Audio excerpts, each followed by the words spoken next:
Eh bien bonjour, bienvenue dans notre nouvelle chronique, moi c'est Loïc. Moi, c'est Sylvain.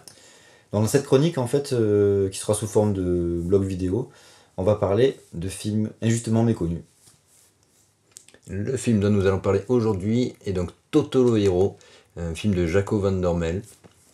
Euh, qui est un réalisateur belge qui a réalisé, à ma connaissance, seulement trois films. Totolero, Le Huitième Jour et Mister Nobody. Et comme on en parlait un petit peu avant, en fait, Mister Nobody semble être une sorte d'aboutissement de Totolero, parce que dans Totolero, on retrouve un peu les mêmes thématiques, il y a un ton qui est similaire par endroit. le concept est déjà assez similaire et amène un peu lui permet d'avoir le même type de narration, un peu ce même type de narration là, et le Mais même à, type de ton. mais à titre personnel, je préfère Totolero que Mister Nobody, que je trouve finalement plus abouti que Mister Nobody, qui est, à mon sens, vraiment trop long et trop rébarbatif. Il s'est un peu, Il je tourne un pense, peu en rond, ouais. Ouais, à moins qu'on n'ait pas compris tout, parce que le film est un peu particulier, mais Certes. bon, en tout cas, que ceux qui ont vu Mister Nobody et n'ont pas aimé, n'aient pas peur de Totolero, parce que ce n'est pas du tout la même chose non plus, en fait. On Ouais. retrouve des similitudes, mais il y a beaucoup de différences, notamment au niveau de la narration, quoi, qui est assez compliquée, de la symbolique qui est vachement présente dans Mister Nobody. Là, en fait, c'est beaucoup plus léger à ce niveau-là, quoi. La narration est assez technique, mais c'est pas compliqué à suivre du tout. Il n'y a pas une symbolique très prononcée. C'est un film beaucoup plus sage, entre guillemets, plus simple, quoi, d'accès. Alors pourquoi toi tu aimes ce film? Alors moi, j'aime ce film. Pourquoi j'aime ce film?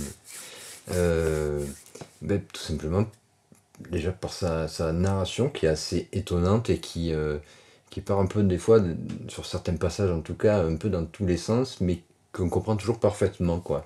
On peut passer d'une époque à une autre, des croisements, on capte toujours exactement le pourquoi, le comment, et enfin, il y a toujours une Tu, raison narrative là-dedans. tu m'expliquais tout à l'heure par rapport au son. Ouais. Ouais, par rapport au son, Par exemple, c'est un exemple, ouais, hein, j'allais mais. donner l'exemple. Mm. C'est un truc qui m'a marqué, moi, sur le début de l'histoire.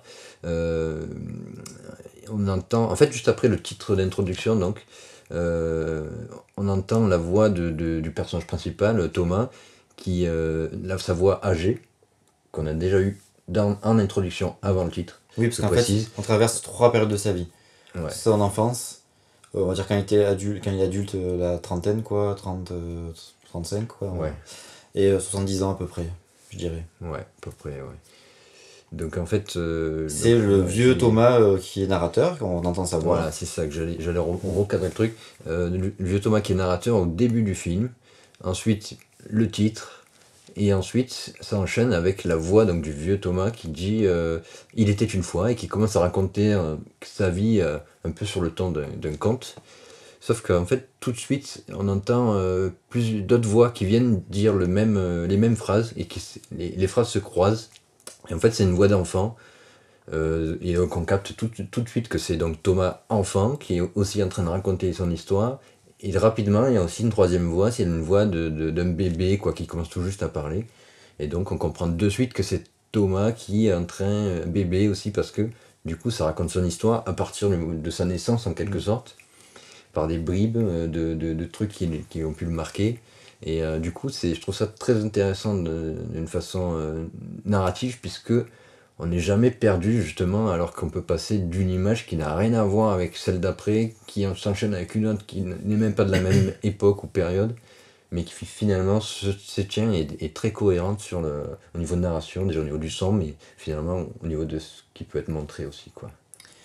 Mais voilà, d'un point de vue purement, on va dire, technique, enfin narratif, tout ce qu'on Ouais, veut, c'est déjà un film qui est très intéressant sur plein de domaines, au niveau du ton, au niveau de sa mise en scène, au niveau de travail sur le son, comme tu as expliqué, ouais. il y a d'autres passages qui sont intéressants à ce niveau-là. Donc oui, effectivement, d'un point de vue purement technique, il est assez créatif et vraiment très intéressant. Mais le film n'est Pas que ça. ouais, n'est pas que ça, c'est ça qui est vraiment intéressant avec ce film-là. C'est qu'au niveau de la profondeur des personnages, la psychologie, on va dire, du travail du personnage de Thomas, Et la manière dont c'est présenté au spectateur, c'est vraiment. Moi, j'aime beaucoup cette manière d'aborder la chose. Ce qui est. Bon, pour expliquer. Ouais, il faut Rapidement, il donner faut quand même l'histoire. un peu expliquer l'histoire quand même. L'histoire, donc, c'est l'histoire de Thomas, vous l'aurez compris, qui est donc au début enfant persuadé qu'il a été en fait échangé à la maternité avec son voisin d'en face en fait. Donc sa vraie famille devrait être la famille aisée Qui habite la maison de d'en son face. voisin son voisin qui est couvert de jouets, plus beau les uns que les autres. Alors que lui, dans une famille relativement populaire en fait, en plus son père il est mort quand il était enfant, enfin assez jeune. Donc il se retrouve dans une situation un peu compliquée avec sa mère qui doit les assumer, dans une période où les femmes ne travaillaient pas ou peu. Donc il envie vraiment la vie de son voisin et cette envie en fait qui vient de son vécu d'enfant prend des proportions à l'âge adulte. En fait tout ce qui va se passer dans son enfance va avoir des conséquences sur son comportement adulte, que ce soit sa pseudo-histoire d'amour qu'il va avoir avec sa propre sœur enfant, en fait, c'est une relation un petit peu, Ambigu, ouais. ouais, un peu ambiguë, un peu louche, quoi, on va dire. C'est Et, euh, et qui va donc être plus ou moins développé quand il aura la trentaine. Et ensuite, quand il sera vieux, là, ça va être vraiment l'apogée de sa hargne envers son voisin et envers la vie. Et, euh, et c'est là que vont avoir toutes les conséquences de tout cet univers qui s'est construit, toutes ces idées qui s'est construit lui-même en étant enfant, quoi, en fait. Voilà, donc le film est psychologiquement très intéressant, très bien amené, très bien tourné. Et c'est vraiment, pour moi, à ce niveau-là, c'est un des films les plus intéressants que j'ai pu voir. Ouais, mais j'aime beaucoup aussi, c'est assez décalé quoi. Baser toute une psychologie sur un truc comme ça, Sur un euh, truc oui, décalé qui. Parce qu'en fait, ce qui est particulier avec le cinéma, c'est qu'on a toujours en tant que spectateur un minimum d'empathie envers le personnage principal. Ouais, Et là, malgré toute la sympathie qu'on peut avoir pour le jeune Thomas, on se rend compte quand même qu'il est tordu, quoi. ouais, il est un peu dérangé quand même. Et en fait, c'est assez déstabilisant ce qu'on peut ressentir en fait dans le film. C'est exactement la même chose en fait que cette relation amoureuse entre les frères et la sœur, quoi. Finalement, c'est à la fois c'est mignon et à la fois c'est très dérangeant. Et donc le film, il est tout le temps à cheval entre un côté très naïf et un côté très sombre, très torturé. Et il arrive à mélanger ça d'une manière que très peu de films Ouais, il y a vraiment les deux arrivent temps à. qui se mélangent, qui se côtoient tout le temps quoi. Et d'ailleurs, ça me fait penser justement à un autre truc que je voulais dire sur la musique en fait. Parce que j'ai remarqué que la musique qu'il y a, c'est des thèmes qui sont un peu tout le long du film, et on l'entend très bien parce qu'elle dure un moment dans le générique de début, c'est-à-dire au tout début, avant d'avoir une seule image du film, pendant juste la présentation des productions et tout ça. Il y a une musique avec plusieurs thèmes qui s'enchaînent, et à la fois mélancolique et à la fois un peu sombre, quoi. C'est jamais pas joyeuse, quoi, un peu, mais pas trop. Ça joue sur les deux tableaux, justement, donc ça rejoint ce côté-là. Et en même temps, avec cette histoire de thèmes qui s'enchaînent, mais sans s'arrêter finalement, les dernières notes du premier thème va devenir la première note du deuxième thème, et ainsi de suite. Et du coup, ça me fait penser un peu finalement à la vie de Thomas dans le film, qui est jamais vraiment belle, quoi. Il y a des choses belles, mais elles sont toujours, il y a toujours un problème qui fait qu'elles ne le sont pas vraiment, tout en ayant. Donc c'est toujours un peu ça. C'est les thèmes qui sont un peu beaux, mais pas complètement. Ça me fait vraiment penser. Je trouve que cette musique représente assez bien le film finalement. Moi, je sais en tout cas que je l'ai conseillé à des gens qui sont pas forcément attirés par des films avec des narrations un peu complexes ou qui aiment pas vraiment non plus les films trop psychologiques ou trop sombres et tout ça, et qu'ils ont tous aimé parce qu'en fait, il y a vraiment une narration qui est, comment dire, qui, qui, qui déstabilise, mais en même temps qui est rassurante. Comme je le disais, c'est vraiment toute l'ambivalence du film, quoi. C'est qu'il y a ce côté naïf qui peut être rassurant, avec plein de choses au niveau de la narration du film qui sont très agréables, très plaisantes, très drôles, il y a vraiment beaucoup d'humour. Ouais. Et en même temps, il y a des côtés très sombres, très douloureux, quoi, on va dire.